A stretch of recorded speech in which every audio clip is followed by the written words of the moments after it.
Welcome everyone. Welcome to this session of introducing Gregory Bateson's Ecology of Mind. I'm James Barbieri and I'll be introducing this session for you today. I am also joined by Eleanor Pete, who will be moderating the Q&A later in the session. As host, we're here to help you throughout the call, so feel free to message us if you have any issues, technical or not. Today we are pleased to welcome Dr. Jon Goodbun. Jon's PhD thesis was entitled Critical Urban Ecologies, the Architecture of the Extended Mind, and drew together thinking on ecological and complex system theory, together with cognitive science and consciousness studies. He's currently working on a book called The Ecological Calculus, which builds on this work. He is mostly based in Athens, where he runs Mode, which is a small experimental studio. He also contributes to the MA Environmental Architecture at the Royal College of Art in London and Architecture and Landscape Programs at the University College London. Today, Jon will be introducing us to Gregory Bateson's Ecology of Mind. Before we begin, I'd just like to remind everyone of a few guidelines for this call. Firstly, if you could please turn off your microphone during the presentation, just to ensure a good quality audio. We may mute you if we find any background noise. But at the same time, we do encourage you all to turn on your camera, as we see in everyone's faces creates a nice educational environment. Throughout the call, please do use the chat. It is open to everyone, and it's a great way to share ideas and ask questions to Jon during this presentation. However, if you do find it distracting, just press the chat button again, and it should hide it for you. This session finally is recorded for travel purposes and for you all. The recording will be available on YouTube as soon as it's ready, and you should all receive the link to that. And with that, I'll pass it straight over to you, Jon. Welcome. Well, thank you so much, James. Typical, I'll just immediately get a security message pop up. Okay. Thank you so much, James. And thank you everyone for coming. It's amazing to see so many people here. It's absolutely wonderful. It's fantastic to see the Paris Centre in as lively as it's ever been by the looks of it. It's absolutely wonderful. I had the great pleasure to visit the Paris Centre back in 2010, shortly before I completed my PhD, and spent several days in conversation with David Peat, talking about his work with David Bohm, talking about all kinds of areas of common interest. And it would be, when I saw that you guys were back up and running some last year now, I sort of got back in touch and said, well, actually, I've got some recorded material that you might like for your archive, and it's material that I'm actually turning back to work on again. So when you then later came back and extended this invitation, it was it's an absolute pleasure to have the chance to join you all again. So I'm Jon Goodbun. I trained as an architect and pretty much immediately went in, had various moments of practice, but never really left academia also in various ways. Was doing bits of teaching, bits of research work. Early on, I was very interested in questions of architecture and cybernetics. And there was a lot of work looking at how people engage with spatial environments. And interestingly, there was a body of work that was produced in the 19th century coming out of spatial aesthetics in Germany, which was called empathy theory, Einfühlungs theory. And that was essentially a model of, it was an extended mind model, if you like. It was saying that the ways that we experience spaces are as extensions of ourselves. And this became something that I became very interested in, following this line of thought. At the same time, I was also becoming more and more interested in environmental questions and ecological questions as they were pertaining to architecture, but also just more widely in my kind of wider practice and kind of engagement and political interests and so on. And as you do when you're kind of, growing and evolving, also reading all kinds of texts that might be, to do with, self-development in all kinds of ways. And across these fields, I was just starting to notice this name, Gregory Bateson, whether I was reading, obscure books on cybernetics, there'd be quotes from this guy popping up. And then if I was looking at environmental and ecological texts, this guy was popping up. But then equally, if I was reading, just books on mindfulness and so on, it was popping up. And I became increasingly curious about who this person was. And that started what's been a sort of 20-year-long engagement in various ways now with Bateson's work. There's, just to give you a very quick overview, if I just start sharing the screen. By the way, just to say to everyone, I've got my chat open here. So if anyone wants to say anything at any point, just drop something in the chat. I can say that, it's now disappeared. But it's there somewhere, or stick your hand up. But there's going to be various points where I'm going to, at times, give bits just of an overview of Bateson's thought, but I'm also going to give some direct examples of some of his teaching practices and some of the, if you like, teaching exercises that he set up for, hopefully for us to do and have initiate a dialogue around. There's also, as well as talking through what are, for me, some of the key quotes and to try to set out my understanding of some of the key concepts in his work, we'll also take some, if you like, different kinds of media breaks, and we'll listen to some excerpts of him talking and possibly a video clip as well, depending upon how things go. So there's going to be some different flows to the piece. There's going to be some moments where I will be very keen to hear any comments or questions that anyone makes, but even when I'm just in more direct talking mode, if someone has something to raise, then do stick it in the chat or stick your hand up or whatever, and I'll try to deal with that. Okay, so just to, you can all see the title screen, okay? Is that good? The screen sharing's okay, yeah, great. So I mean, just to say very briefly, just a few things about myself. So I'm engaged part-time in 2 universities in London, at the Royal College of Art and at the Bartlett School of Architecture, UCL, in both cases engaged in one case, a program that I helped to set up, and other long-standing programs, but around architecture and environmental questions. But here in Athens and in Greece, where I am mostly based now, I'm slowly in the process of setting up actually something which was partly inspired by the Parry Centre, actually. During that period, and I was visiting various places like Parry to talk to various people or to see different kinds of learning and educational experiments that are going on. And actually Parry is one of the models, remains one of the models of kind of sort of something similar, but with a more, primarily ecological, environmental, ecological focus here. We're drawing on many of similar lessons.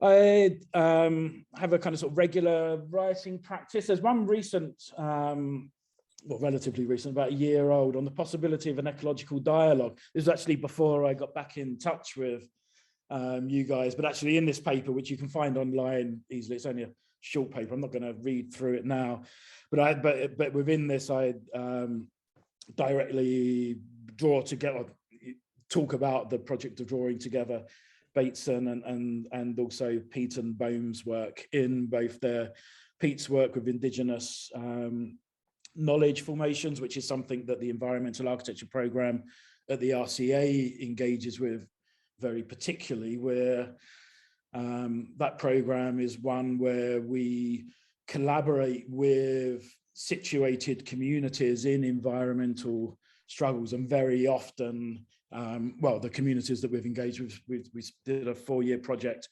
with Atacamani communities in the Andes, in Chile, basically who are on the front line of lithium extraction struggles, working with them to basically help that to be a less damaging process and to give them the tools, the kinds of drawings and so on to help them in struggles of recognition of their rights with the Chilean state and lithium mining companies.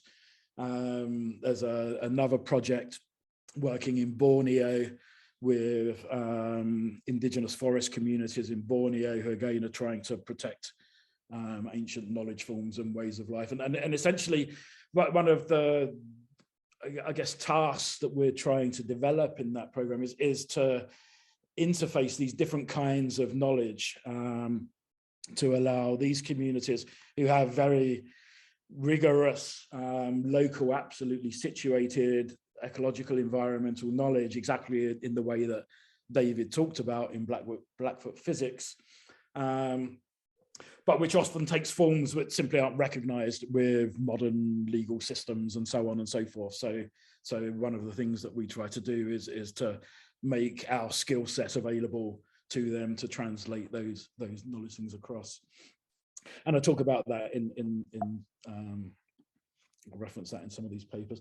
And there's some other ones. Again, I'm not going to talk through the content of these now, but you can find them. My project, the main thing I'm working on, which is the development of the PhD, which James kindly introduced, is a book which has the working title, The Ecological Calculus, and which brings in various ways much of the material that I'll talk through today. I was engaged in a research project with colleagues around the nature of scarcity and resources and the environmental crisis in various ways, and there's a couple of publications that came out of that. But if that's this, if you like, the more mainstream academic work, of constantly try to have this range of practices, and so engaging in very hands-on work. That's a more academic one again. And this is the Floating University in Berlin, where I've done a number of projects with them, who a bit like the Parry Center are a kind of independent experimental learning environment, I guess you would say.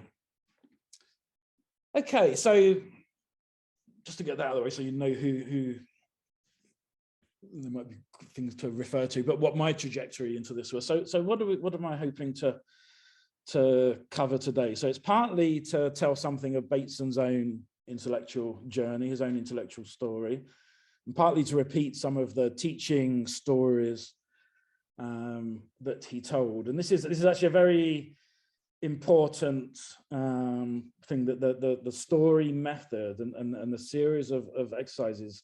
I've come to see that much of the last decade of his work was actually a series of exercises of looking about how to try to teach a certain kind of ecological thinking, how to train ourselves to see in certain ways. And it was a positive, whilst he was often quite pessimistic in various ways, it was a positive project, that a recognition that we can train ourselves to see in different ways, a kind of recognition of ways in which he had done that, and a series of exercises to try to shift how we see and perceive things and our relations to things. So his teaching work is something that I've become very, very interested in. Hopefully for those of you who maybe haven't come across Bateson's work before, and there's a lot of people here, so I imagine there's some for whom it's completely new, but there's no doubt many who might even had long extended deep engagements as well. So I'm looking forward to the conversation, but hopefully to make these ideas and texts accessible, because they're not always. It's kind of curious material, Bateson's material, and it's something that I find need to spend time with and return to, and it changes each time, as many great writers and thinkers work does.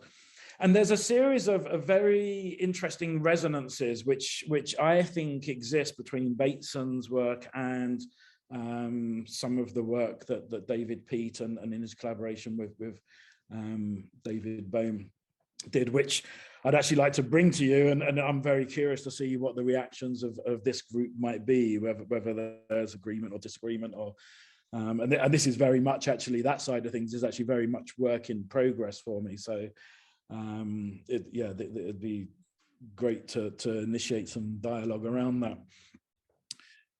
Here's the man himself. This is a later image. This, I believe, is at Esalen, where he spent the last years of his life. Esalen was a Zen community based in Big Sur, itself an experimental educational community.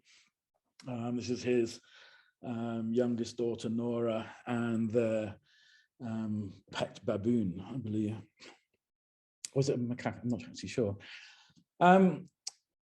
Bateson, as I'm sure some of you know, had a, by any standards, a quite extraordinary intellectual history. So born in 1904, you know, born in a very, very different world, into a family of intellectuals. His father, William Bateson, was an important biologist, actually coined the term genetics in English, and his father too was one of the fellows in St. John's College, Cambridge. There were a series of families of academics around Cambridge kind of throughout the previous century and into that. So the Whiteheads, the Darwins, the Batesons, they were all kind of hanging out together in various ways, and they were, you know, they were the closest that the UK has ever come to something like an intelligentsia, I guess. You know, they were neither aristocracy, they certainly were not, you know, working class or merchants or anything. They were academic, primarily academic families, and so he was born into this rather unique situation and you know, sort of class position, I guess you would say from that perspective.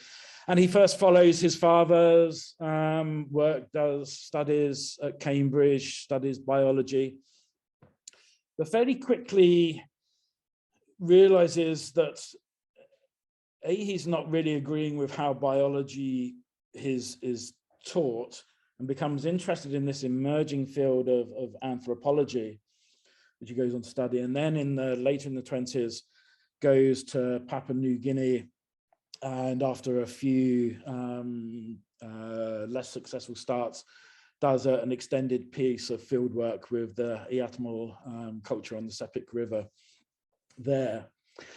He then, out of that comes the book Narvan, which is published in 1936, but which comes out of that work in the 1920s.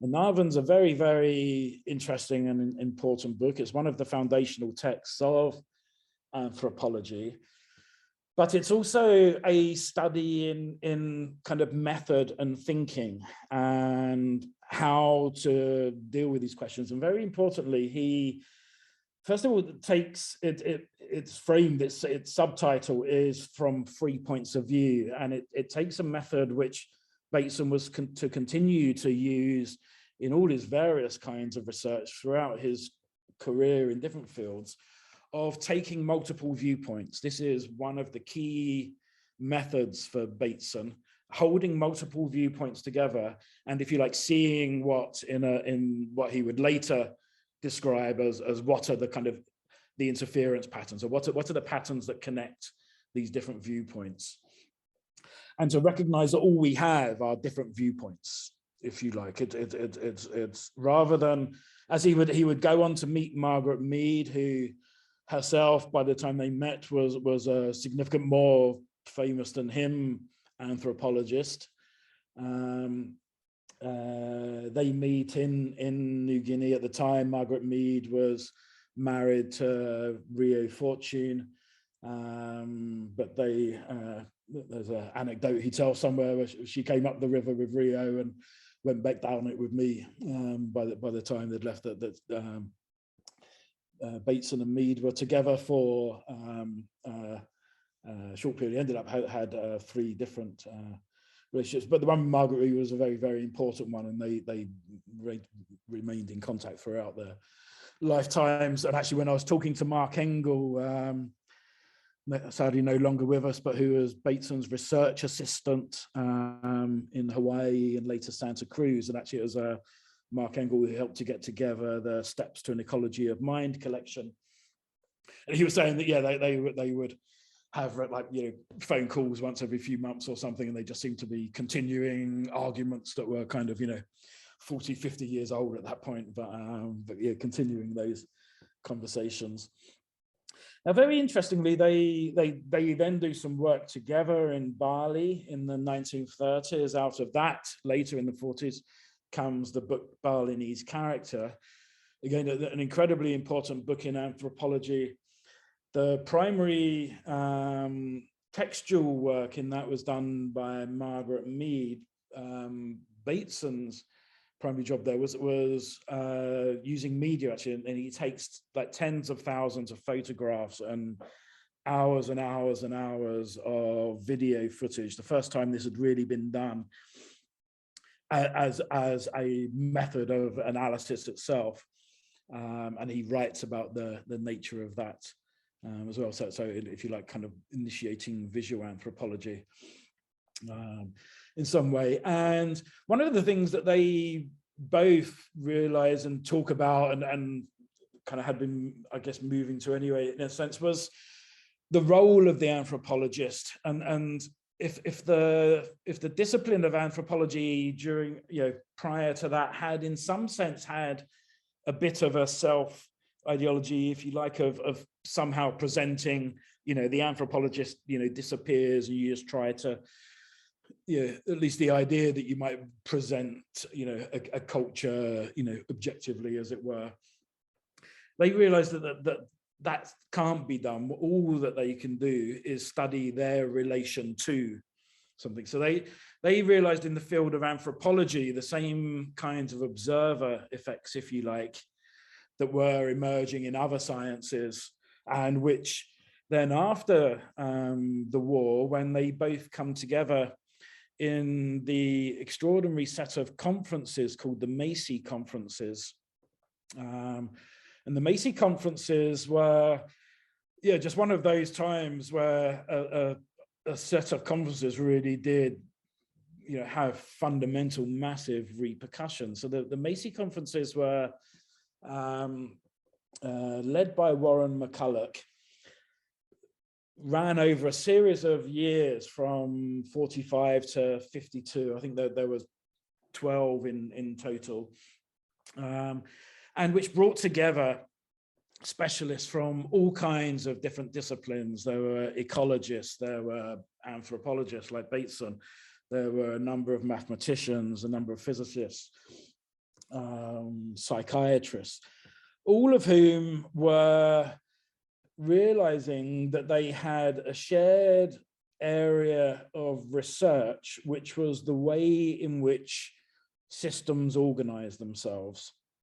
And that whatever they were looking at, whether they were looking at chemical systems or mathematical systems or social structures or family structures or psychic structures, that there were certain principles emerging that seemed to be a characteristic of organized systems. And so cybernetics became, if you like, the attempt to formalize and study certain kinds of self-organization. And importantly, it became the you know, most important, I guess, concept that became properly formalized at the Macy conferences was the concept of feedback, the concept of the negative and positive feedback. And that as soon as you've got circular causality, as soon as you've got effects becoming causes, a whole different world of organizational principles starts to unfold.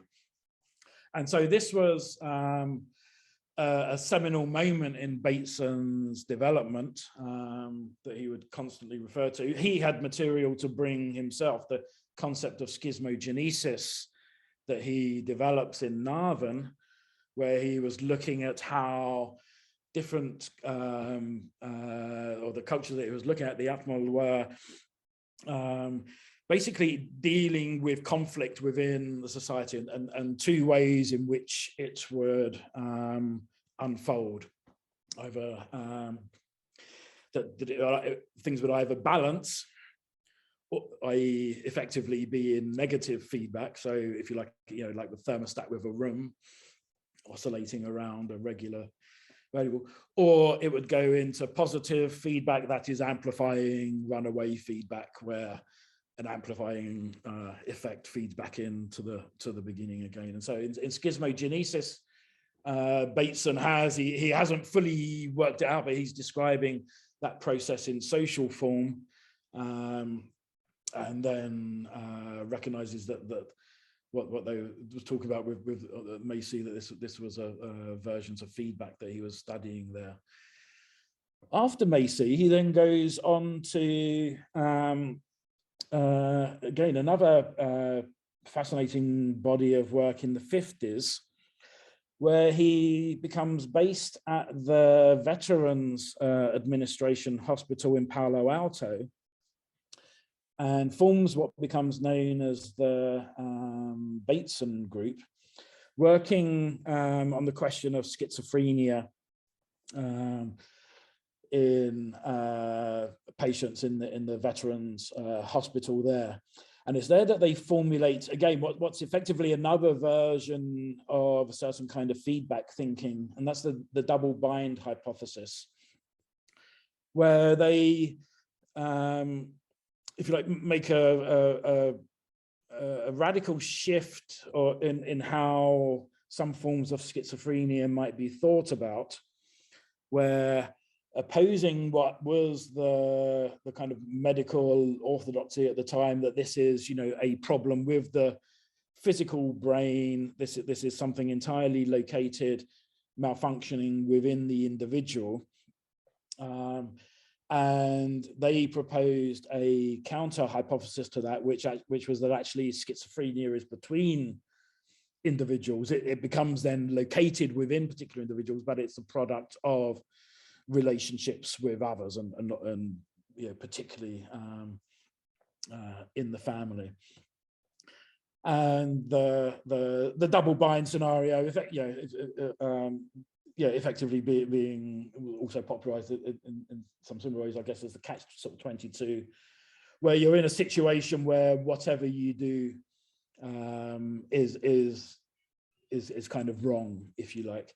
So the kind of classic model, if you like, is a parent talking to a child, saying, "Come here," but somehow physically expressing the opposite or so, and placing the child in reading two contradictory messages. And that and if you like, this concept then becomes something that he starts to identify all over the place, if you like. It's one of the pathologies that systems can get themselves into, or relationships of all kinds can get themselves into, but it's also potentially a moment of transformation and learning and creativity. And so one of the things that becomes increasingly interesting as we make our way through the body of Bateson's work and his own evolution of thinking, is that he starts to see that actually that there's certain principles that seem to be at play in all kinds of what he would come to describe as mental systems. So whether we're looking at learning, whether we're looking at evolution, whether we're looking at schizophrenia, whether we're looking at addiction, that all of these things actually have various formal similarities, and that actually the study of this then became, if you like, his key project, because as he then moves on after this, moving into the 60s, his work starts to become, apparently, as it were, like wilder and wilder in all kinds of ways. So if he'd been looking at communication in social groups in the 30s and then more widely in the 40s, and then in clinical psychiatric settings in the 50s, he starts to look at communication beyond humans in the 60s and starts to study dolphin communication and octopus communication, but actually all kinds of animal communication. Is particularly interested in mammalian communication. There's a nice turn of phrase in one or two places that he comes up to where he talks about the mammalian way of life and kind of sort of situates us within that. And it kind of, as it were, immediately brushes aside all kinds of potential problems of, if you like, anthropomorphic projection by just sort of saying, well, of course, we recognize all kinds of empathies between ourselves and other mammals. There's so much shared structure there. So he's looking at animal and dolphin communication and octopus communication in particular. And this takes him back, as it were. He's starting to turn full circle by this point, and is kind of back where he started. You could read all kinds of Oedipal, I guess, things. He's back in his father's discipline of biology and ecology. And then for the final two decades, through the 60s and 70s, questions of ecological thinking, both ecological thinking as a paradigm for, if you like, complex systems thinking in general, but also ecological thinking very directly about the environmental crisis that was then quite clearly to him emerging. So he gives a very important talk at the 1967 Dialectics of Liberation Congress, which happens at the Roundhouse in London, which was a radical event that brought together Herbert Marcuse, Stokely Carmichael from the Black Panthers, Allen Ginsberg, the beat poet, who was good friends with Bateson. Bateson gave Ginsberg his first acid trip, apparently. During this period, he's starting to experiment with acid, actually, occasionally, to explore certain structures of perception. What's that?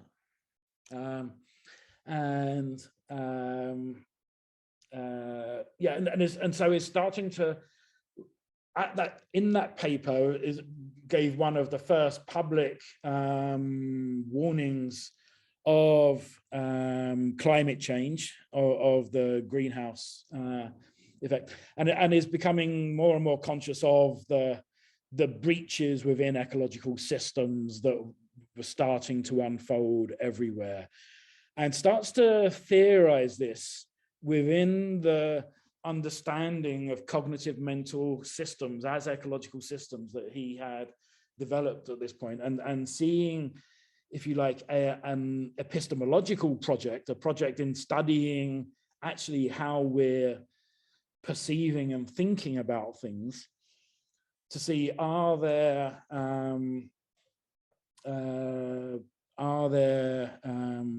insights that can be used to try to help humans to adapt to the problems that they're causing, and try to withdraw that, whilst being simultaneously aware of the problems that's caused by humans trying to make changes to things in the first place.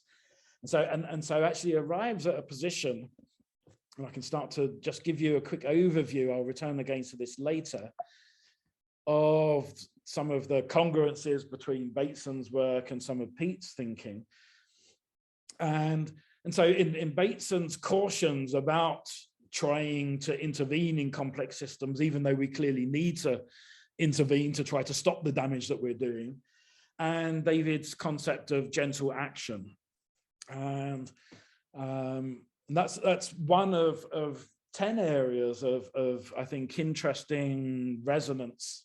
I mean, there's actually more, but 10 that I wanted to flag up in various ways, just at this stage now, to plant in your thoughts. And I'd be fascinated to hear any thoughts that any of you might have, many of whom will know some of these thinkers much better than I do, I'm sure.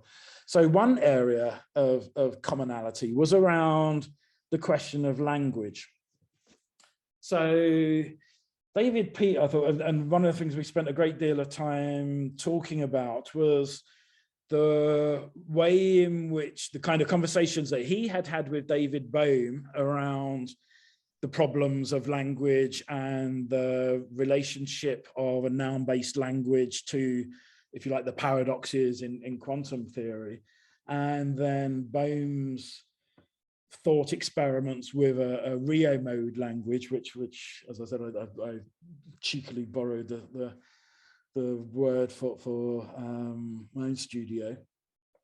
And Bateson interestingly, Bateson shares a great deal of similar interest. One of Bateson's friends, Anatole Holt, Bateson regularly told an anecdote about him. Holt wanted to, I think, turned up to one of their symposia once with a car bumper sticker that he'd made that said "Stamp out nouns," and for precisely the same kinds of reasons as Bohm and Peat were interested in the possibility of a more process-based language, and Bateson in his more. Here's what I found. Bateson throughout was interested in that there are other cultures with both language formations and mythic formations and social practice formations that don't cut the world up in the same way. And I think one of the reasons why he went into anthropology in the first place was if you like, just to be able to confirm that the way we're living isn't the only option that we have. So they're both a kind of relatively obvious point in some sense maybe, but they're both very process systems relational thinkers. And there's all kinds of interesting resonances, I think, that can be drawn out about that. One, I think, very interesting shared project is about the project of a new kind of science or a new kind of learning. And both I got that very clearly from the conversation with David, and clearly the Parry Center is an exercise in an attempt at establishing new contexts for learning, but actually that the very basis of modern science is, in its objectification of nature, its reductive practices of cutting things up to see what they're made of, necessarily precludes in its practices some more holistic ways of seeing. And so both talk about Goethe's work in science, for example, and if you like, the Goethean models of trying to see process and relationship more. So the project of trying to formulate a more gentle science or a more first-person science or a more multi-person science, maybe, I think is something that Peat's project and Bateson's project both share. Now, one incredibly, and this is actually something that only really hit me thinking about this and going back to some of David's old texts, there's an extraordinary, Bateson in Bateson's incomplete final book, Angel Sphere, Towards an Epistemology of the Sacred. And many of the lectures in the last decade of his life, he tries to deal with the question of the sacred and to develop, very importantly, a secular but very important understanding of the sacred. And it seems to me that actually Bateson's understanding of the sacred is actually very close to what David Peat was doing with his understanding of synchronicity. And so there's actually it's actually something I want to try to write a bit more about. That penny only fully dropped for me quite recently. There's some other interesting, they don't entirely map on, but Bohm's and further elaborated by David Peat, implicate-explicate model of, if you like, an implicate enfolding of information within material systems. For want of a better way to say, actually maps onto a distinction that Bateson makes between what he calls creatura and Pleroma, where Pleroma is, if you like, just completely unorganized matter, and creatura is exactly where, this is a really interesting question, is exactly where the kind of boundary is, but creatura is immanent within the material world, but is, if you like, the fact that wholes have properties that the parts don't have, you know, the immanent levels of organization that start to emerge. So the same relationship that's described by Bohm in the implicate-explicate relation is actually quite close to the creatura-pleroma relation. And actually, I should have put the Jungian connection actually following that, because the creatura-pleroma distinction is actually something that Bateson takes from Jung's 7 Sermons to the Dead. And an interest in some of Jung's texts and Jungian psychology is again actually something that both Bateson and Pete share. They're both very rigorous thinkers in interesting ways, although they both, I think, dare to get into some quite messy territory of looking at things that are quite often excluded from, if you like, you know, sort of safer scientific inquiry.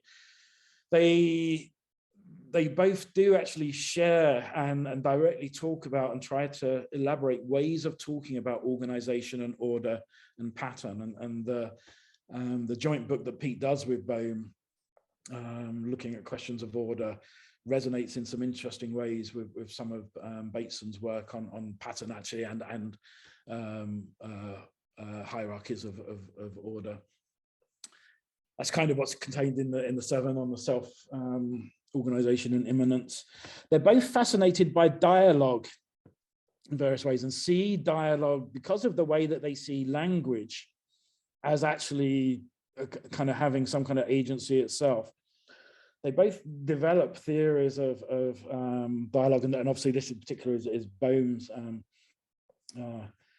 here. And Bateson, as I already said, I mean, as we'll see when we hear something shortly, is constantly telling stories and actually sees the dialogue form as a way of building up relations, as it were, and then actually defines a particular kind of writing form that he explores in a few places, which he calls the metalogue, where they're like Socratic dialogue texts, that they're a conversation, often between a father and daughter, but where the form of the conversation itself helps us to think about what some of the content of the conversation is as well. So the structures within the conversation relate to the content of the conversation. So he tried to do some very particular work with a innovative form of dialogue that's actually quite different to Bohm's in that regard.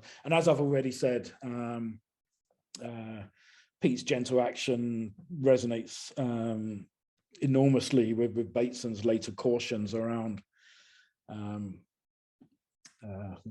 David does. There's a few references to Bateson in some of David's text, some of David Pete's text in synchronicity, and actually interesting. So he refers to Bateson describes science in Mind and Nature as a series of Kipling-like just so stories. And Pete approvingly referred to that. And then, and interestingly, sort of says, that can take their place beside religion, art, and psychology, offering an illumination into the nature of synchronicity. And that sentence, if we change synchronicity to sacred, that would be a sentence that we could find in Bateson. It's very, very, very interesting in that regard. And then he mentions him later in regard to Spencer Brown, and then in relation to co-evolution in the Looking at Glass universe. And I know that I spoke a bit to David about this, and I need to go back and listen through the recordings. So he was definitely familiar with some of Bateson's work, but he wasn't, he wasn't a key reference for him. And I wish I'd realized more at the time, actually, because I would have liked to have gone back and asked a bit more. So just to go give you a bit more of a cultural visual reference, these are some images from the 20s and 30s. This is the young Bateson with Margaret Mead. This is them in Bali. This is them recording there. They actually, isn't really time to talk about this, but there's a recent history of some of the work that they were doing in the 30s, in the late 30s, around trying to use their anthropological knowledge as, I think, things that he would have been more cautious of later on.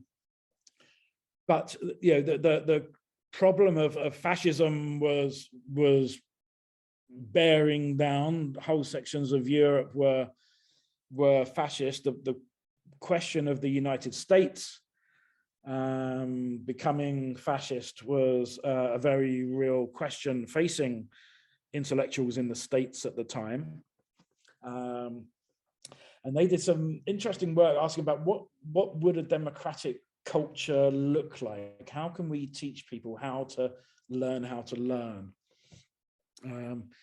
And this history, I won't go into any more of that, but this history by Fred Turner does some interesting work there. This is, I don't know where these shapes are coming from. There's some shapes appearing on the screen, which aren't coming from me. Okay, this is the Macy group photo. The Bateson Group. This is in Hawaii in the tanks with his collaborators there. This is the Dialectics of Liberation event, which was actually a key event, I think, for introducing Bateson to a completely different audience, which was starting to happen anyway. So Stuart Brand in the States had started producing the Whole Earth catalogue, and Brand had become very interested in Bateson's work and started to promote it through the Whole Earth catalogue and then the Co-Evolution Quarterly. But the Dialectics of Liberation event introduced him to a whole bunch of activists and other thinkers. And it was there that he gave the first version of the 3 ecologies concept. And I think it was probably from there that then started to make its way and was later elaborated in '89 by Felix Guattari, which is something we can't talk about this evening, but which is another interesting strand. Then in the late 60s, as I said, he starts to deal with these problems of trying to engage tentatively with, you know, is there anything that we can take out of what we're discovering here that can help with the emerging environmental crisis, was the framing of both of these events. Just some more images. Nora Bateson, who does lots of fantastic work on her own basis, but which is very much actually informed by her father's work as well. And she made a very nice introductory film that I organised the London premiere for, when was that, 2014, possibly, something like that. That was called An Ecology of Mind. An Ecology of Mind was a title that Bateson gave to the seminars that he was running at Santa Cruz, which is where he ended up in the 1970s. So he ends up at the University of California, Santa Cruz. This itself was an experimental educational institution at this time. So Santa Cruz was set up as a deliberately experimental part of the University of California, that was to be partly self-organized by students to experiment with different programs. One of the important programs that they have to this day, it's more important than ever in some respects, is the History of Consciousness program, which has become a home to some very important ecological feminist thinkers. people like Anna Singh, Karen Barad, and Bateson's time there helped to set up that History of Consciousness program. And so I'm just going to run through a couple of key quotes and try to give, if you like, a quick introduction to how I would understand or to start thinking about this ecology of what is an ecology of mind. And then we can actually listen to him introducing it for 10 minutes as well. And then we can play around with a few exercises and hopefully start to open out into a dialogue. And there's actually a few other media clips that I could introduce if you know, depending upon how things go. So the work, but basically Bateson had been moving through, as I've described, this extraordinary series of fields, but if you like, constantly building upon this meta research project that was actually in place in some surprisingly well-developed ways back in Navan, incredibly, but which he really starts to formalize in his last decade. So as he's starting to become read by a new counterculture generation, as he's increasingly interacting with the Californian counterculture in particular, Mark Engel, who I'd already mentioned, was his teaching assistant, and the idea of the first collection, Steps to an Ecology of Mind, it's my edition there, but there's all kinds out. And that actually itself in some way replicated one of Bateson's teaching mechanisms, Mark was telling me, where in his office, he described a filing cabinet, an open filing cabinet with something like, 100, sort of pigeonholes, as it were, with just photocopies, Xeroxes, of various essays that he'd written over the years, because basically his essays ended up, in the most obscure journals and all kinds of things, from, armaments journals, talking about de-escalating arms races, to mammalian communication journals, to family therapy, to whatever. And so depending upon what students and what conversations were happening in his office, he would give students their particular kind of collection of essays to go and look at from from this emerging lifetime of work. And the concept of the book Steps to an Ecology of Mind as a selection of these essays, to bring it together, to make that available to the countercultural generation in particular, and Mark's introduction to the first edition kind of made that clear. And it enabled Bateson to write a series of introductions to the way in which he had framed those. One thing that he largely, not completely, but largely sets it out chronologically. So he's starting with, on the whole, very situated field work, then the psychiatric work, very particular studies on communication, and then towards the end of the book, we start to see more of the syntheses, the total thing, and applying it, if you like, to the problems facing us today. In many ways, I would recommend, and I think I actually had this conversation with Nora once. It might even have been Nora who even made this observation. I can't remember. But in many ways, I think for us today, and this is certainly true of students that I've since had this with. Oh, Nora's there. Okay, great. I didn't know. Hi. Is read it backwards. I think it's much more accessible for us to read backwards. And actually, he then goes on to try to formalize this further in Mind and Nature, which I think is a really extraordinary and not read enough book. People still primarily go to Steps, and which is full of amazing material. But in Mind and Nature, there is, at times it doesn't quite work. but there's a real attempt to create a different kind of learning context there. Okay, so what is it that he's trying to teach, and or try to enable us to experience in some way? So there's this, first of all, this challenge to what we are, as subjects, and it becomes a very direct challenge in a number of papers that emerges in the group work early on. It emerges out of the psychiatric work. There's a fantastic essay on alcoholism, which actually we'll have some excerpts from, where he sets this out. But it's that the individual mind is immanent, but it's immanent not only in the body. So the critique here, of course, as well, is that there isn't some soul that's coming from outside or so. That this is fully embodied, but it's not only embodied in the direct physical body, it's also immanent in the pathways and messages outside of the body, in the interactions, in the metabolisms that we engage in.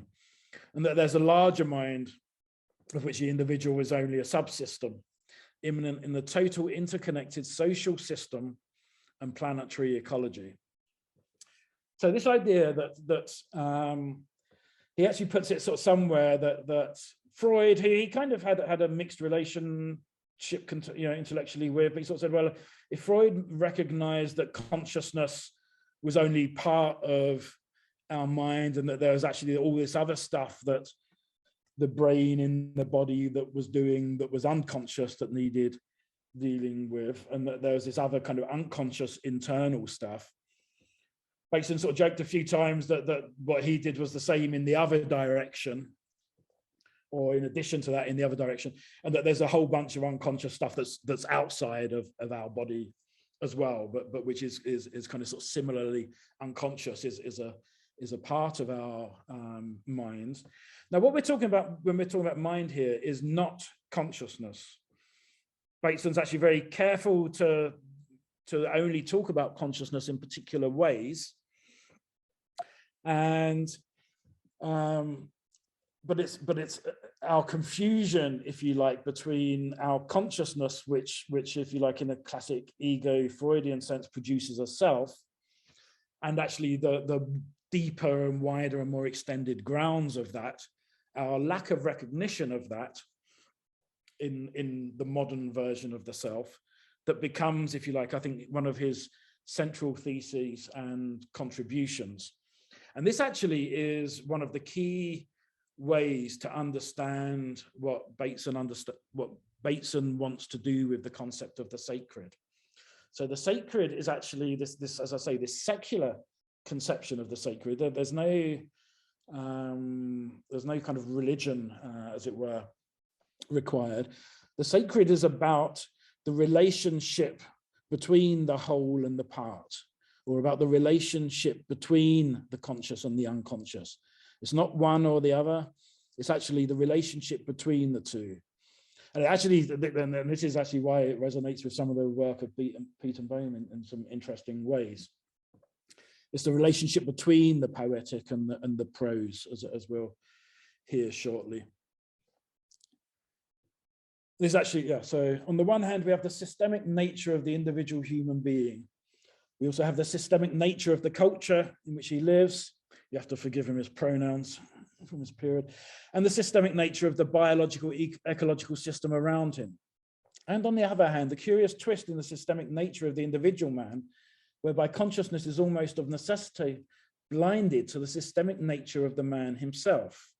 This is the key thing that, as Nora actually uses in the title of her book, he makes this nice observation that we're made up of big loops of relationships that kind of, pass through us and beyond us.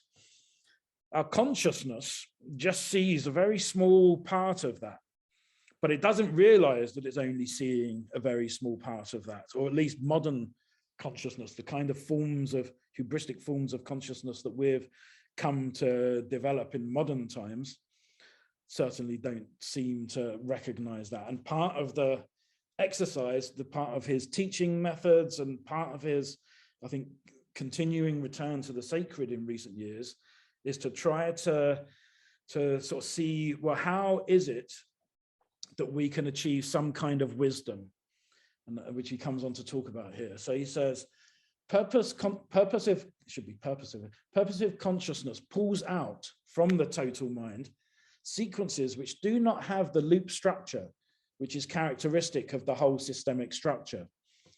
He goes on shortly after, I use wisdom as a word for recognition of and guidance by a knowledge of the total systemic creature.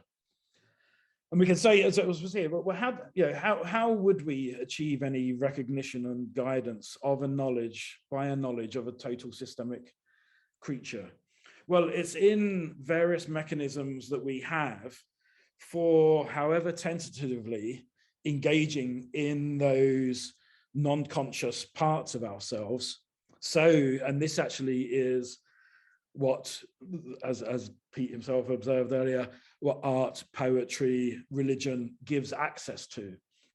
It's, that it's, and the religion here doing that, not in the sense of being literally true, but holding truths, ecological truths, within its formal structures. This is something I'll return to. And he,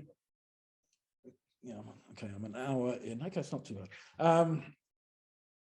Are people holding up okay? I'm about to kind of listen to put a Bateson on. He's much slower, but it's can I just read through the last couple of quotes? Everyone, people seem okay? Yeah, great. So this is from the Cybernetics of Self paper that I think just gives a very nice example of this questioning of the boundaries of the self. So he says, does a blind man's stick begin at the tip of the stick, or at the handle of the stick, or at some point halfway up the stick? These questions are nonsense, because the stick itself is a pathway, and language differences are transmitted under transformation, so that to draw the limiting line across this pathway is to cut off a part of the systemic circuit, which determines the blind man's locomotion and perception and so on. Similarly, his sense organs of transducers or pathways for information, so also are his axons, etc. From a systems theoretical point of view, it is a misleading metaphor to say that what travels in an axon is an impulse. It's actually referring to something slightly earlier, but it would be more correct to say that what travels is a difference, or a transform of a difference. We'll talk about this a bit more. In the key section, the total self-corrective unit which processes information, or as I say, thinks and acts and decides, is a system whose boundaries do not at all coincide with the boundaries either of the body or what is popularly called the self or consciousness. And it is important to notice that there are multiple differences between the thinking system and the self as popularly conceived. And this difference, that he, I think it'd do more to identify as a modern Western condition. I mean, he does pretty much make that clear, and does make clear that we can find legacies and remnants of other cultures that have other relations where their thinking system is more closely or they recognize themselves in a more extended way, and that this epistemological error that he's identifying here, what he calls an epistemological error in various places. And interestingly, in the Alcoholics text, what part of his description of alcoholism is that actually this is a shift in the paradoxical, in a kind of not particularly useful for the subject way, but this is actually a shift to a more correct epistemology in some way, because the alcoholic recognizes, almost enacts their alcoholism as a recognition that they are more than themselves. They need something else. They are them plus the bottle. That's almost as this kind of desperate attempt to demand that the models of self that we're taught and given and squeezed into kind of don't, are actually wrong. And obviously he's not advocating alcoholism as a better way of life, but it's sort of saying, well, actually we can understand the epistemology of it, and actually then recognizing that. And he, in this essay, talks about Alcoholics Anonymous actually as providing mechanisms to allow this wider recognition of a wider self. So he situates within this epistemological era actually the grounds of our current environmental emergency. And he then, in one of the most, I think, beautiful bits of thinking, directly sort of ties the two together and gives a profound way for thinking about environmental damage and actually when it comes to all of about the damage to the breaching the sacred. And he says, now talking about the nature of human behavior in environments. So he says, you decide that you want to get rid of the byproducts of human life, and that Lake Erie will be a good place to put them. Lake Erie, of course, one of the big lakes in North America, which at the time, I think I dug out a photograph from the time there some years back, which you're seeing in the background here, was being used just as a waste dump by North American industry and automobile manufacturers and so on. And we're suffering just these enormous, algae blooms and so on that was suffocating the life of the lake. So you decide that Lake Erie will be a good place to put them. You forget that the eco-mental system called Lake Erie is a part of your wider eco-mental system, and that if Lake Erie is driven insane, its insanity is incorporated into the larger system of your thought and experience. And it's such a wonderful, beautiful piece of thinking that actually ties together, I think, a lifetime's work, and also gives, it's so useful for us today, but also helps us to realize just what a sticky mess we're in today, because we need to somehow maneuver, create the possibilities of finding paths out of a system where our ways of thinking are contaminated by the problems that we've created. It's not just that the world is polluted, but our ways of thinking are pathological. So what to do? I'm actually going to jump over. This is a lovely quote you can return. Maybe we'll get a chance to return to later. We're talking about the ways in which this epistemology has the capacity to play out across scales and ideas. Okay, that's me trying to give one version of a quick introduction to some of this stuff. And this is a lecture that he gave in 1971 at the Naropa Institute. So the Naropa Institute is it still exists actually, I haven't been. It was a Zen center, wasn't it? No, was it a Taoist? It was a Taoist center actually, I think. Sorry, but it was a key part of the counterculture at that time in Boulder, Colorado, if I remember rightly. And there's various Bateson lectures that you can find. This is actually a particularly interesting one, I think. They go through various iterations. There's various references that will come up. So very early on, he mentions mandalas.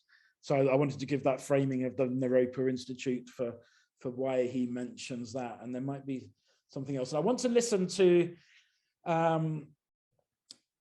is it okay to listen to the first 14 minutes? There's some very, maybe I'll try and skip a little bit, but I think it will be good for us to, because there's so much that's communicated in the tone of voice and when certain things are humorous, and it introduces a very important metaphor that he uses around the Eucharist, which I will then come back to after. Yeah. Okay, so I hope this comes. Tell me, I might need to, I can't remember if in fact, I'm going to stop sharing and then reshare, because I'm pretty sure I didn't click the box about sharing audio. Yeah, share sound.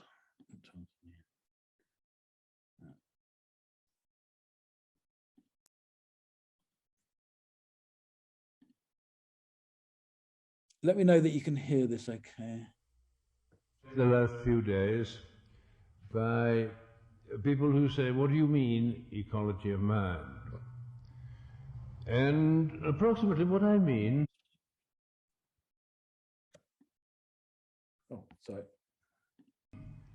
is that the various sorts of stuff that goes on in one's heads and in one's behavior and dealing with other people and walking up and down mountains and getting sick and getting well and all that, that all that stuff interlocks and, in fact, constitutes a network of what in the local language is called mandalas, I think. I'm more comfortable with the word ecology than I am with the word mandala, but I think they're fairly closely overlapping ideas, really. And at the root is the notion that ideas are interdependent, interacting, that the ones that do so because they don't fit with the others, or they kill the others, and you've got the sort of complicated, living, partly struggling, partly cooperating tangle that you'd find on the side of any of these mountains with the trees and various plants and animals that live there. In fact, an ecology. And within that ecology, there are all sorts of main themes that one can more or less dissect out and think about separately, always, of course, with some violence to the whole business if you think about things separately. But we're going to do that if you want to think at all, because it's too difficult to think about everything at once. So I thought I would try to unravel for you from some of the ecology of places that I've known something about, say England, America, New Guinea, Dutch Indies, to try to unravel for you something about the position and nature of the sacred in the ecological system. After all, we are here in a spiritual institute, and today is Sunday.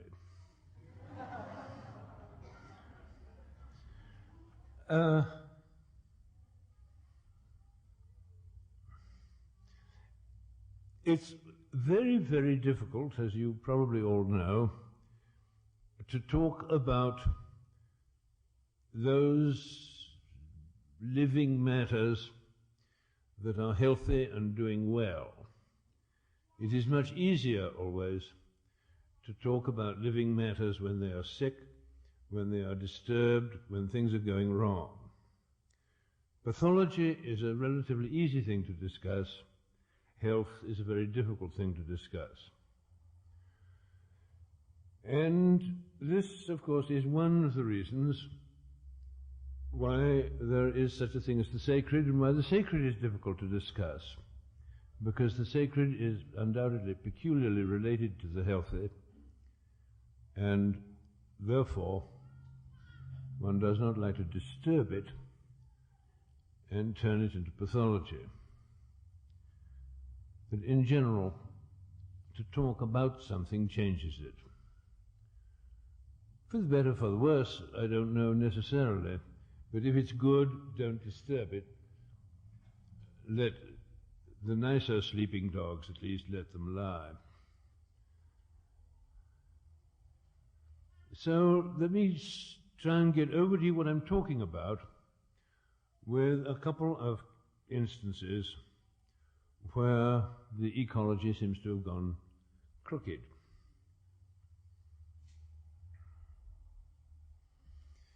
Round about the 15th century in Europe, they were burning each other at the stake,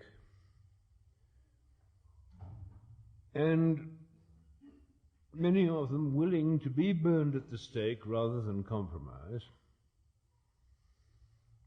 on some propositions which look today to be not the sort of thing that we would burn each other at the stake for.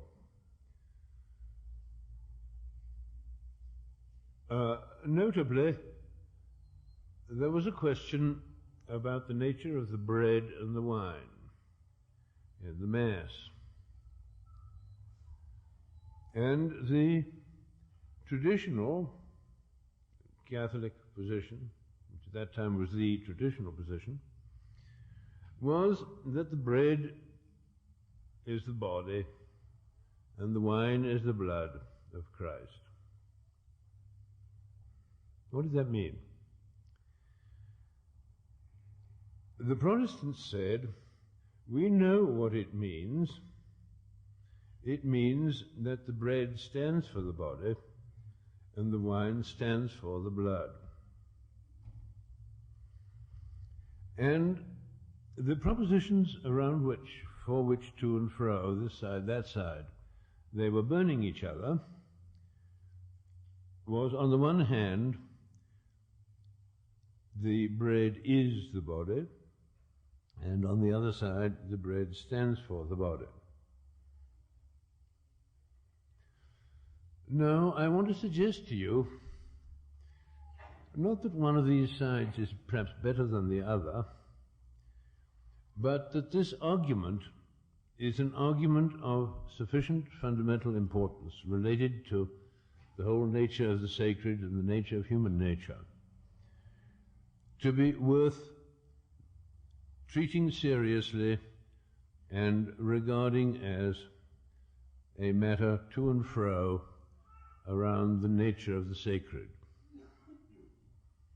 You see, the point is this, that in the various layering of your mind, or at least of this computer, which is obviously part of your mind, I think there's a great deal more than that in it, but in the computer at least, there are various layers of operation.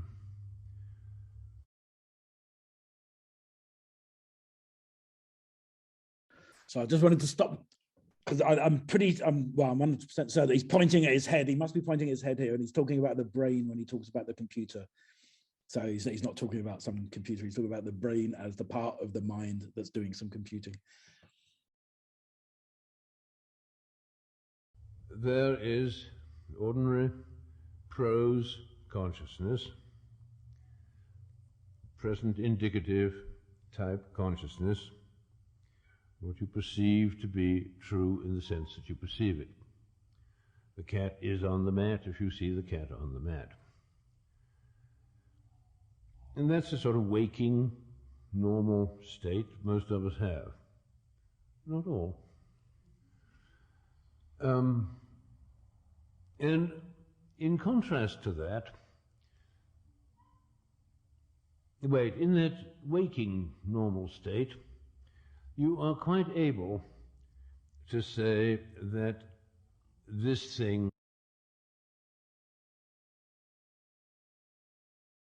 is a symbol for that thing, that, what should we say, a stop sign does not actually stop automobiles, but is a signal that tells them to stop. You can draw all sorts of distinctions up in that normal, everyday prose space in your mind. On the other hand, in the part of your mind that dreams, you cannot draw those distinctions, and the dream comes to you with no label which says it's a metaphor or it's a parable. It is the experience you have while you dream it, and except in very sort of funny, marginal, half-asleep states, it's not even labeled as a dream.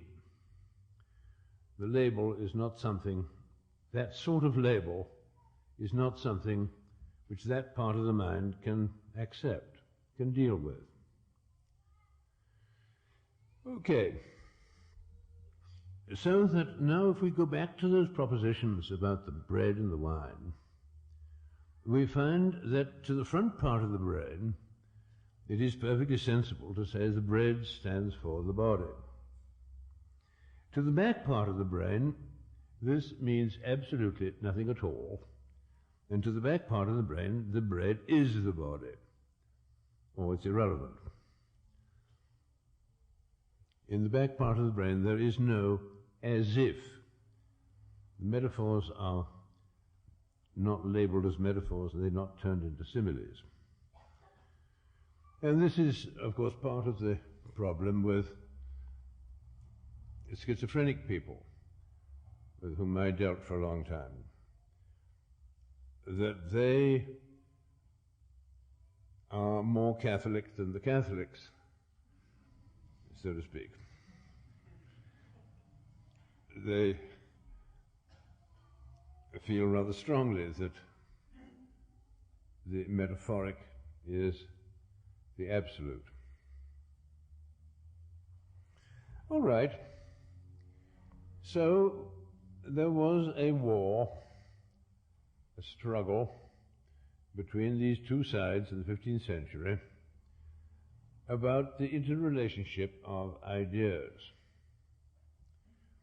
And out of that struggle grew the Protestant churches, which in a funny sort of way, if they could, but they've never quite succeeded in doing it, the trend of Protestantism is to exclude the back part of the mind from the church. Now, there are various things you can say about that. One of them is that the back part of the mind perhaps belongs in church more than any other part. And a church without the back part of the mind present is really only a social community hall of some kind in which prose issues can be discussed.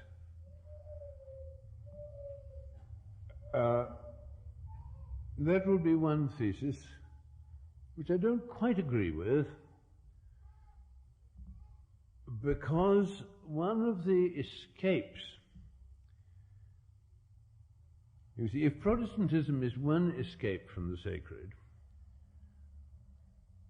by dodging what's in the back part, or nowadays it's perhaps in the right hemisphere, I don't know.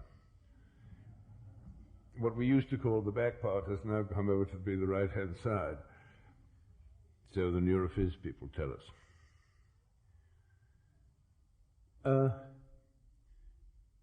And one way of dodging the sacred is to dodge the back part.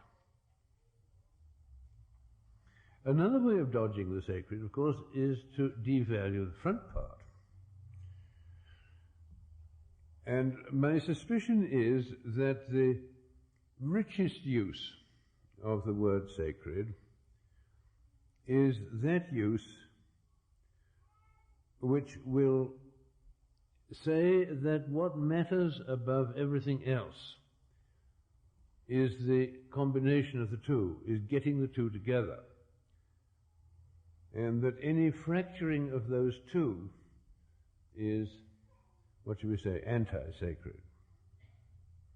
In which case both the Catholics and the Protestants were equally anti-sacred in the 15th century in their battles.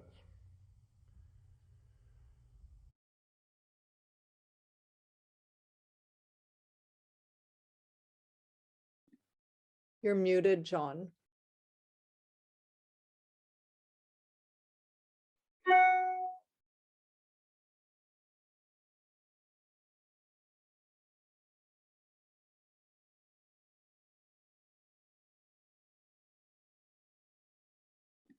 No, you're still muted. Sorry, I couldn't. I heard you say something. I didn't hear what you said. Okay. So I'm just going to stop it there for the moment. I'm going to point out some other moments in this talk where things get returned to. So first of all, we've got this idea of the sacred as being, if you like, both the prose part of the brain and the poetic part of the brain together. And we get this repeatedly in Bateson, that actually the sacred is about the relationship between it's, if you like, having a dualism and resolving it. It's actually a properly, but it's interesting. It's both Bateson and Bohm and Pete had interesting relationships to, if you like, more maverick Marxian thinkers, and both had strong kind of Hegelian dialectical. They're actually all profoundly dialectical thinkers, shall we say. We don't need to get into the mess of introducing Marx, I think, at the moment. But what I think we can say is that they are all profoundly dialectical thinkers in that kind of Hegelian tradition, where you can have something emerging into a thesis and antithesis, becoming a dialectic, but then actually resolving that in various ways, holding that together. And we get Bateson's conception of the sacred is a profoundly dialectical concept. So it's both the poetic and the prose, and it's actually the relation between them. Or if I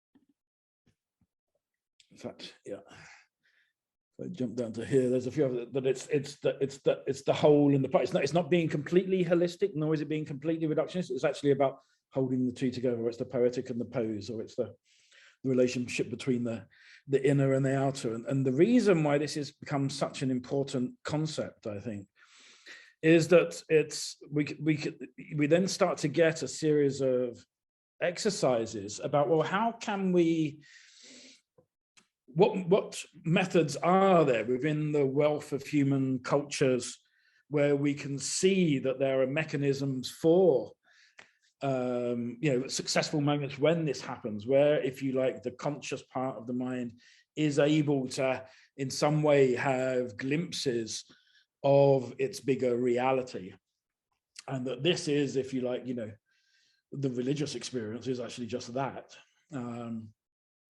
but it's actually something that needs to be nurtured, because if we're to find ways of, in Pete's terms, gentle action, or to find a way out of what Bateson, as I've said a few times, identifies as the dilemma of working with conscious purpose, where we're just dealing with that small part of the world that we're seeing, but it's having effects on the totality. Tools that can enable us to explore different forms of subjectivity, actually. I mean, this is actually the kind of interesting work that people like Felix Guattari do with Bateson's thinking in the three ecologies, and in their sort of capitalism and schizophrenia project. Actually, Bateson sets up the possibility for actually sort of saying, the project of exploring what we can be, which is a profoundly social, political, personal project, is a fundamentally ecological project, and it actually needs the things, these meta structures that, so the religious stories, the bread, it's neither the body of Christ, nor is it actually the sign of it. It's actually, as he talks about later in the thing, it's actually a very real sacred relation, which comes, sharing a meal with people is a genuine sacred relation. He talks about later in this thing, and it's actually that genuine relation that actually we can use as a metaphor for then exploring the other versions of the sacred that the bread and the wine makes available. And that trying to find ways of feeling our way back into structures around us that can give us insights into the bigger picture that we're not aware of, but we are a part of. I wanted to just introduce, I can see that David Page has got his hand up. David, can you just give me a couple of minutes and I'll come and ask you? I'm just at the moment where I wanted to open up. I'm running slightly slow, so I want to talk through very quickly a couple of student exercises, just so we've got them in our mind. I'm sure some of you know them. I'm going to start with this one. So this is 2 exercises that he talks about that he, again, it's very interesting because he actually did these he's writing in the beginning of Mind and Nature, but he's talking about doing these back in the 50s when he's based at Palo Alto. And he talks about he has these 2 different groups of students that he's working with at the same time. So there's the psychiatrist, or the psychiatrist in residence in the Veterans Administration Hospital at Palo Alto. And there's a bunch of art students that he describes as beatniks from the California School of Fine Arts in San Francisco.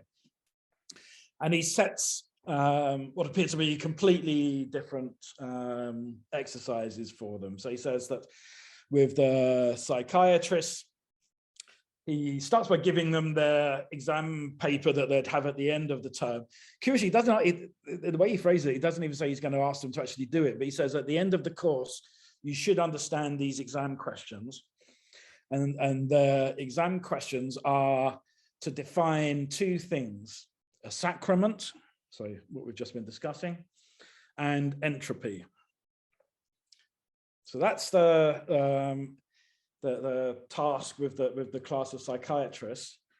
With the class of the art students, he tells a story, and this reappears in various places in different forms. You get different versions of this from people, but a recurring favorite exercise, it seems, was to arrive with the remains of some crabs and lobsters and various things, and to set an exercise. I want you to produce arguments that will convince me that this object is the remains of a living thing. And I'm sure many of you have come across this, but if not, then you can as we're talking now, just think about, well, how might you try to define what a sacrament is, or what entropy is? What kinds of, how would you go about? He sort of says, imagine you're on Mars and somehow this has landed here. How would you establish this wasn't, some geological formation or something, but is the remains of a living thing? And he then sort of says, I want you to hold both of these together. And he then makes a note, of course, the question that I set the psychiatrist was the same question that I set the artists.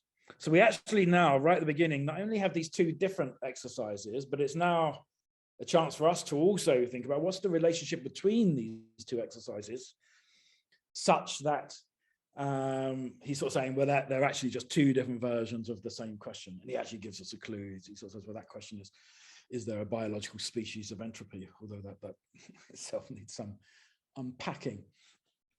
And there's a kind of connected exercise to that, which is a question which I've referred to briefly already, but this one around the pattern that connects, and there's a extended version of that. But it's an exercise that I regularly run with students still, which is to ask, what's the pattern that connects the crab to the lobster, the orchid to the primrose, all 4 of them to me, and me to you? And there's some similar answers that can start to come out of that, which actually connect to the how would you establish one is the remains of living things. I can talk about some of the ways in which that can be answered and some of the ways he suggests it, but I just wanted to plant some of those exercises in our head. Okay, we've got half hour left. I really should start to more properly open up to some dialogue. David, you've had your hand up for a while now.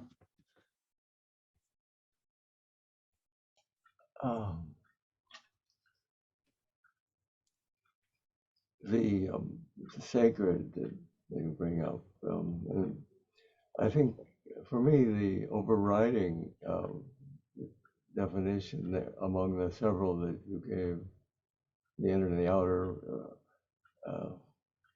but the big one is the relationship between the part and the whole. And now, whether there's any possibility of that emerging away from mere conversation into reality is a question.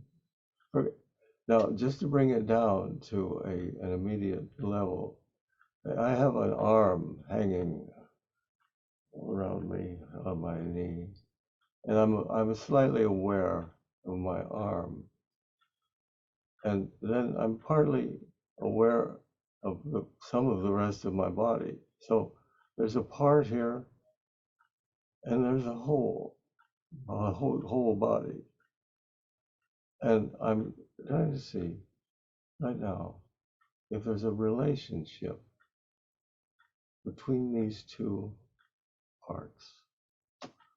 And now this is the way I emerge into this extraordinary presentation that you've been giving. Appreciate it so much. Thank you.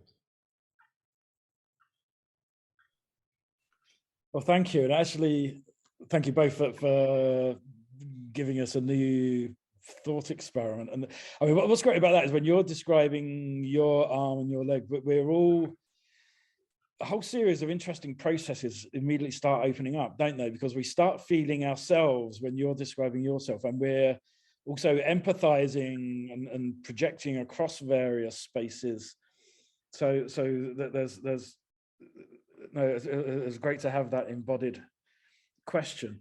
It actually also reminded me, just because I think these are just really healthy exercises, of actually another exercise the old man used to set up, which appears in a few texts, which is just asking people to stare at their hand for a while. it's a extraordinary exercise, and he talks through it. This is actually in one of the papers in A Sacred Unity. I think this is actually one of the very last papers, actually. It's, the health, ethics, aesthetics, and the sacred. So this is actually another collection that was put together by Ronald Donaldson, wasn't it? Further Steps to an Ecology of Mind, called A Sacred Unity, which brings together a lot of the other papers that were produced after. One of the reasons actually I'm just showing, oh, sorry, I'm just realizing I'm not sharing the screen. So I'm flicking across it. There's,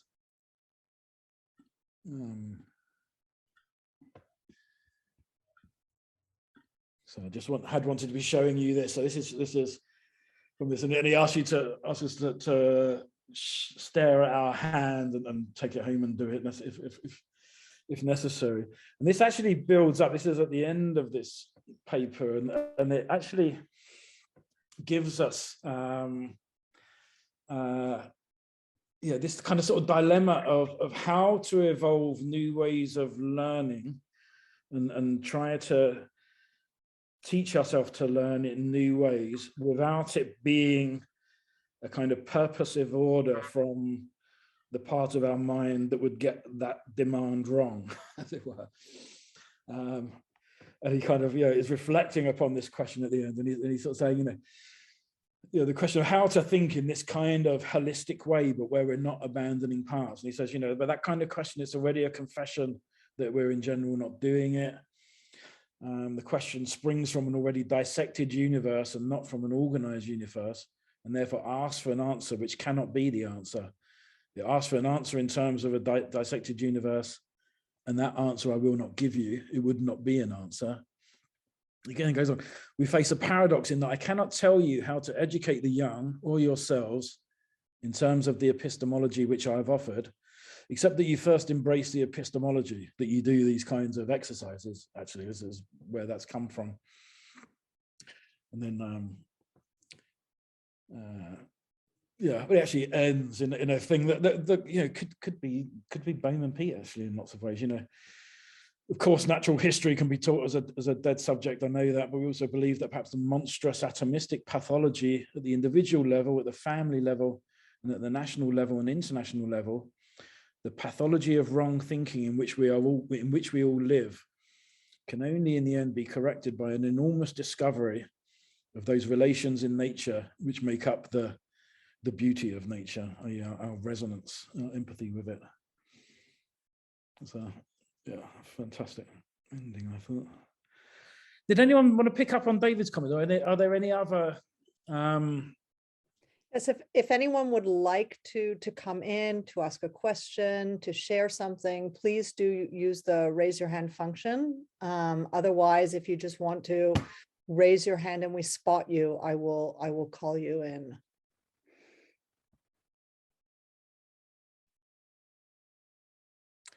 I'm happy to unpack some of the kinds of answers that there are to some of those questions, but I'm sure people have heard enough of me. And I'm actually very clean. In fact, I want to go back to some of those. There's Nora that would like to come in. Oh, great. Yeah. Hi, Nora. Fantastic. Thank you for amazing. Hey, John. It's great to be here. And I just wanted to just say what a great job you did. Oh, thank you. And it was really nice to see how you put it all together. And I guess, we're putting together a sort of a year of commemorative events. And I'm hoping, of course, that you'll join. And I'd love to. It's pretty amazing that it's been 50 years since Steps came out. Yeah. And I just don't think that it could be any more relevant than it is right now. Yeah. Of course, I love what you bring in your work with the arts. And you and I have had a lot of fun together. So mostly, yeah, just that. Thank you so much. Wonderful. Thanks. Great for dropping by. And I think your own work is such a fantastic continuation of that. I mentioned the Small Arcs of Larger Circles collection earlier. I was actually, there was very nearly some excerpts that I used from that. Your story of the hitchhiker is actually, yeah. It's funny, I was talking to some other students about that recently. I can remember you reading that to me as well. So I think one of the things that I have come to kind of hone in on more, particularly in the last few years, is there's a lot of people who have done, since the Macy conferences, since the beginning of systems theory, there's a fantastic body of intellectual work out there. And there's no question that Gregory's input is seminal. But beyond that, there is something beyond that. And the beyond that for me is that there is this warmth. Mm-hmm. And in everything he says, there is this way in which he's constantly advocating for life. And not just advocating for it as a position, but advocating with affection. Yeah. And this is something that is not really, this is what we need. I mean, everywhere you go right now, there is an excuse to make it cold, to make it distant, to make it argumentative, to make it this or to make it that. But to actually hold these ideas about life with affection for life, it takes an incredible rigor to do that.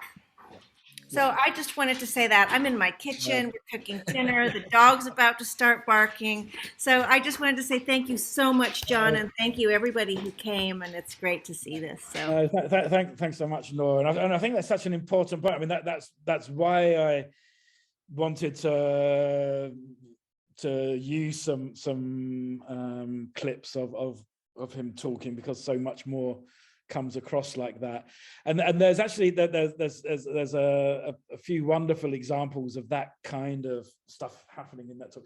There's a brilliant thing where he talks about the potted plant on a radiator, and and this is after some very abstract stuff about the sacred and so on, and then he just brings it down to a potted plant on the radiator is an assault on the sacred, and it's just something we can just all immediately get of just that breach of just very basic relations and respect that we should have for other things, such including the simplest potted plant, and that actually that gives us an insight into what he was talking about there. These particular kinds of damage that start to unfold when we break these relations, and that we need to see it's the lived examples that really bring it home. So And it's so easy to get caught up in a different kind of rigor, or to read the words as being positioned in another sort of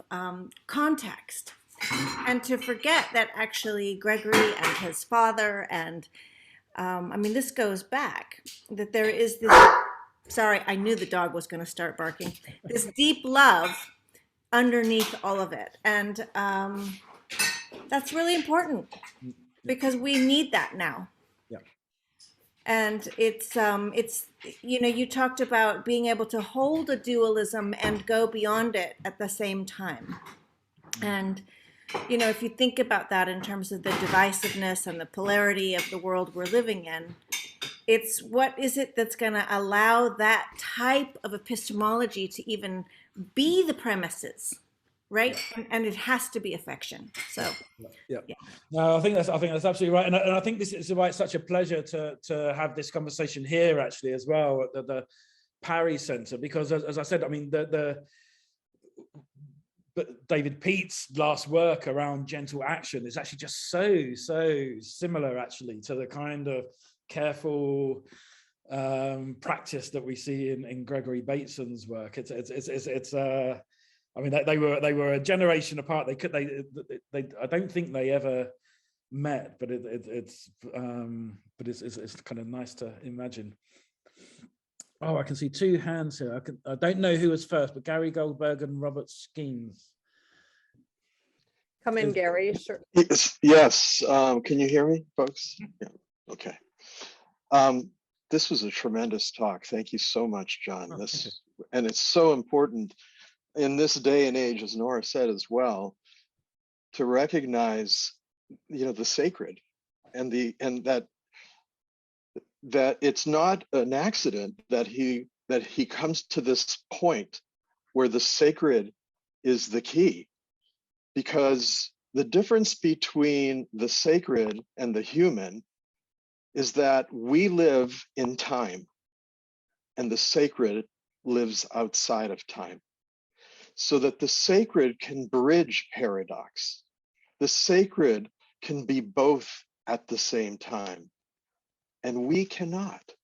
We have to be one or the other at any particular point in time. And that's the human predicament, right? That's the human predicament. It says that God implanted within us eternity, right? We reach for eternity. Mm-hmm. We aspire to eternity, to the sacred, but we are not. We are finite creatures. Well, bits right? of us. I mean, that's a really good point, right? Yeah. Because you have to make a distinction between our physical reality, which is finite, and our relational reality, exactly, which is eternal. Yeah.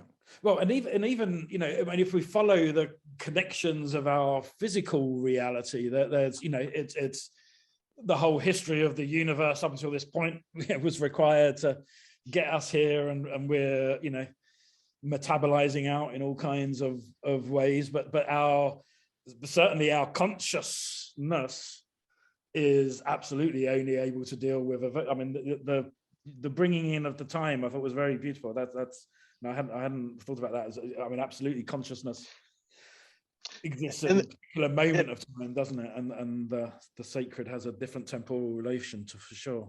And if I could say, the key is love, because ultimately it's the love between, that is the mediation between, right? That holds the world together. It keeps the world from just blowing apart, right? Is the idea that there is a connection of love between what is hidden from us, from our physical senses, and what is revealed to us in the context of physicality. Again, I think that's really interesting, beautiful stuff. There was a in the talk that I played you an excerpt from. There's a certain point Bateson's turns slightly unexpectedly and sort of not unexpectedly, because that makes complete sense, but you kind of didn't see it coming, where he was talking about, you know, working in the hospital and saying, well, how do you get over this, you know, there's one group of people talking in prose, another group of people talking effectively in poetry. Some of them are aware they're talking in poetry, or sometimes if they want to make themselves aware of it, they could not, but in a way that they're trying to bring these two together. And he's sort of saying, well, what can do that? And he's saying, well, actually, the only thing that can do that is, he says, something called love in minute 28. So, yeah. Robert, you had, you're muted, I think. Here we go. Yeah, great. I'm curious to know if his experiences with LSD or entheogens, how they affected his thinking. So it's written up in a couple of places. And Nora might know some other anecdotes that are public, I don't know. I mean, there's one story, he talks about wanting to use it to explore orders of aesthetics. But he then, I think, talks in one place, certainly, he then talks about how that got disturbed because he made the mess, and actually the person who was working with him then compounded it by bringing in the purpose of wanting to do something with this. And so he kind of sort of realized he partly scuppered it in one episode that he talked about. However, I keep coming across the anecdote that it was Bateson that shared it with Allen Ginsberg. Nora, are you still there? I don't know if you got. I shouldn't ask your family stories. No, she's actually left the call. Okay. So he was certainly interested. He writes up in a couple of places. It was. I think he actually found he'd trained himself to perceive so well, actually, and I think one of the interesting things that he's a kind of a great role model for is just realizing, okay, you can teach yourself to see better. I mean, artists and so on know that that's what you do, but I think he'd found that, yeah, just staring at a leaf or something without acid worked just as well. But there might be, yes, there's. I know that there must be stories that aren't public. so there might be stories that are in notebooks still that I haven't found. Carol, Carol got a hand up. Carol English. Hi, can you hear me? Yep. Sorry, I'm in my mess. I'm not quite sure how to, I'm probably not going to ask this properly, so you can just ignore it if it doesn't come out right. But a lot of stuff I've been looking at in Buddhism, in the sociology course I'm doing, and the therapy I'm studying, everybody talks about the self. And it's one of those funny concepts that seems to say everything and nothing. And it also sort of, but it does seem to indicate, a level, what you were saying at the beginning about Bateson wanting to study other cultures so that you could see things from a different way, that there were different ways to think about things. And to me, using the self as a central point of reference is useful, but also I'm wondering if it's not misleading as well, that how can we step out of it? Because, and when you look at all the trouble ecologically that it's gotten us into, this idea that somehow we think I'm just this, and that's over there, and I'm not affecting it when I do this. And that's like an indication of not recognizing that's sort of part of you too. So anyway, I'm curious about how you respond to the kind of conception of the self, how you think Bateson would talk about that a little. You said a little bit, but can you say a bit more? Yeah. So the self, and particularly if you like the conscious self, is and particularly if you like the modern forms of it. So Bateson does suggest that if we look at different cultures, if we look at even different moments in history, different cultures, we can see all kinds of different selves are made by different societies, through their relationships, through their stories, through their interactions. And so he then definitely sees that a particularly damaging version of selves we start to produce in the modern period. Now, he then equally sort of says, well, it's not simply a case of wanting to turn back the clock, because presumably the same thing would just unfold. It's actually, that we need to, and again, this is part of the challenge of thinking through this kind of idea of the sacred, as how can we have an idea of the self that is both some individual, but is also extended, is also collective. How can we bring that into actually our lived experience more? And so I think the project of what could we make, what kinds of selves could we produce? What other potentials are there? Partly what can we learn from other, the wealth of different cultures and selves that have existed? But we need to move on from where we are. We can't, and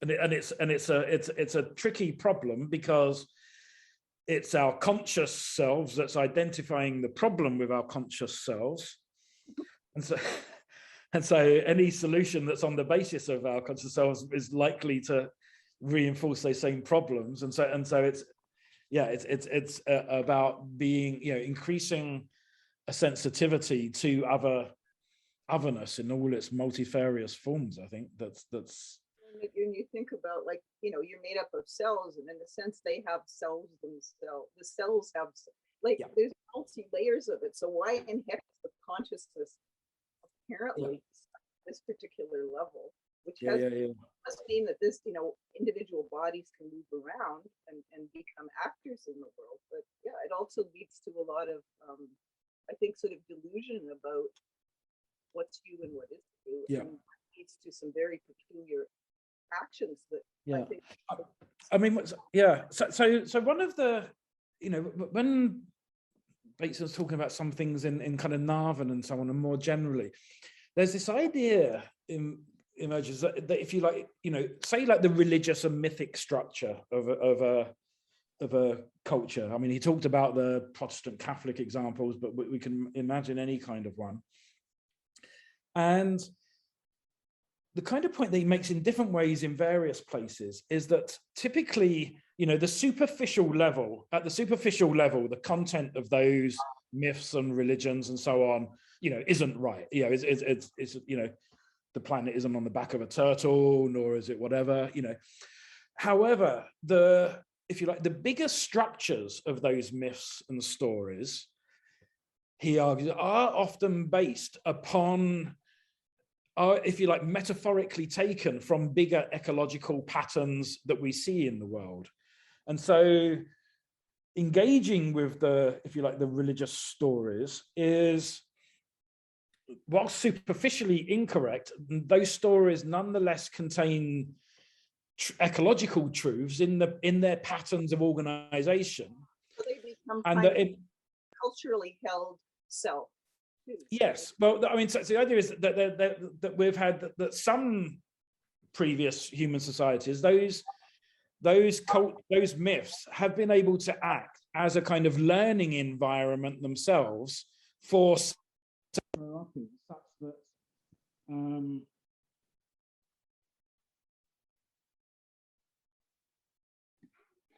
Yeah, we can't hear you anymore, Jon. I don't know. Oh, now we can. You're back. Okay. My AirPods, it suddenly flicked to my headphones, but which I'm not using anyway. So this idea that actually culture provides an environment for selves and thoughts to emerge in. This is actually, again, something that Pete and Bone both talk about. And that there are all kinds of examples of traditional cultures that were stable, environmentally stable for huge extended periods, if you like, because there were myths and taboos and practices that would preclude certain damaging behaviors happening. Now, the actual stories in those myths and things might have been bonkers. Don't do this because something's going to happen, which wouldn't happen, but nonetheless, that story had a structural integrity in relationship to individuals, their culture, and their bigger, ecosystemic embodiment. I'm just think like there's one more question, and I think you probably should leave it because I don't want to take up all the time. But that obviously begs the question of what's happening in modern technological society, where everything's changing so quickly that there's no time for the mythology to catch up. So that it's almost like we've kind of lost our minds. And how do we make decisions out of this? What can we bring in instead to create that? Yeah, no, I mean, I think the project. So there's almost like an ecological aesthetics project that Bateson doesn't clearly set out. It doesn't get that far, but which, I mean, in a way, some of us sort of position ourselves within and building within, and that kind of, just trying to build up different, sometimes just as simple as different combinations of artists and scientists working together and trying to find new forms, which again is just what is why this is an appropriate place to be talking about that, actually, because it's a project that Pete certainly shared, David certainly shared. Bob Horn, I can see you've had a hand up for a while. Yeah, thank you. Yes, thank you. So great provocations. Yeah. Oh, did we just lose? I didn't push the right button. I appreciate your reminding us of Bateson's aesthetic, and haven't read Bateson in quite a while, and I was trying to I was reminding myself that he talks about Blake a lot. Yeah. More Blake's poetry than his visual art. And he also often refers to the St. James version of the Bible, yes, that's as right, aesthetic. And I wonder if you could, are there others that I can't remember, I can't think of, and say a little bit more about the aesthetic mytho. I think I agree with our previous speaker or inquirer with you, who mentioned the need for invention, our invention and creation of myth and practice of myth these days, where we've gotten out of the practice of doing that and learning that, and there's no department of mythology at the university and so forth. So that's what's on my mind. Yeah. Appreciate it. Okay, well, there's a couple of great things that I can respond to quickly. So yes, you're absolutely right. He refers to Blake a lot, and I think he sees Blake as someone who is able to sort of simultaneously, well, not so much prose always, but kind of has this, if you like, achieves a certain kind of sacred mindset, if you like, of combining the prose and poetic parts of his mind. He certainly refers to his text a lot in his text. However, I know that so Gregory Bateson's father, William Bateson, actually apparently collected, I think they only had one or two, but they said they had one of the prints of Satan exulting over Eve, one of Blake's drawings, which apparently was over the dining room table or whatever, as in Gregory Bateson's childhood home.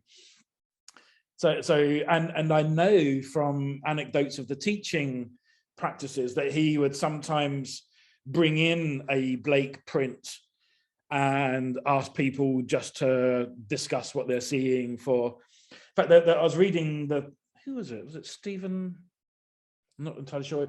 I can remember reading someone talking about how pretty much their entire term's work with Bateson was just only based upon a William Blake drawing. And he just told him to go away and just kept coming back with different stories each time. And the student was just asked to basically almost in this kind of meditative koan kind of exercise, extended engagement with an image. Yeah. So I wonder well, you don't have to do this, but I wonder if you would briefly fantasize how Bateson might have an exercise for us, or instruct us, or perform something of a new mythology. Well, I think he definitely invites work in that direction, and he's certainly inviting us to find, you know, a different kind of relationship between our what have become highly fragmented practices and ways of thinking. So, you know, it's the project of a more sensitive science, if you like, I think is a kind of key one of actually a more first person based, empathy based engagement with in particular living systems. More sensitive science. Thank you. You made my day. Thank you. Okay. I've been noticing there's been various, you know, all kinds of interesting things popping up in the chat as well. I don't know if anyone wanted to. Well, I think actually we have gone quite over time, John. Oh, okay. Yes. And I think we could just keep going, really. Yeah, someone who brought up, it was Gary Goldberg who brought up C.S. Peirce. Yes, I mean we could start another cycle with that. Yeah, there's very interesting connections. Could I just interject? Did you know him personally? No. So I was 10 when he died, and yes, I wasn't around. So my engagement has been entirely just a kind of growing one over the years, and then listening to more and more and meeting more people. What's so interesting, I think, about Bateson's writings and listening to the lectures is because he goes about things in such a roundabout way, deliberately, that he doesn't tell you what to think. He kind of shows you some ways of thinking, and I think that gives the and he successfully does that, and I think that gives a kind of endless currency to it, and it means that somehow you do meet him in the books and in the lectures, you know, and some part of his extended ecology of mind that continues to exist in those locations. So yes and no is the answer. All right, John. Well, thank you very much. Thank you for taking us on this journey today through Bateson's life and work, and also for bringing in my father's work and Boehm's work as well. I really appreciate it. Yeah, no, well, it's a conversation, a dialogue that I'd love to keep going, actually, because there are some really fascinating resonances, actually. Well, we're going to have part 2. Oh, that'd be a pleasure. Well, I mean, thanks everyone for coming. It's been yeah, quite humbling, a real pleasure, and such fantastic. Yes, thank you, everybody. Thank you, everybody, for being here today. Yes, I do hope that we can do a part 2. So we will let everybody know.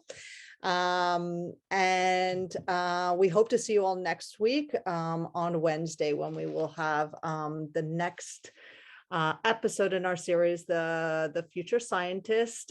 I'll put the link there in the chat where you can register for that. And yeah, thank you, John. Thank you, everybody. Thank you, and congratulations on this new episode in the Parry Center's life. It's fantastic to see it so lively. Thankfully, we're also able to open up again this year, so we will actually physically have people in Parry, so that will be wonderful. But yes. Right.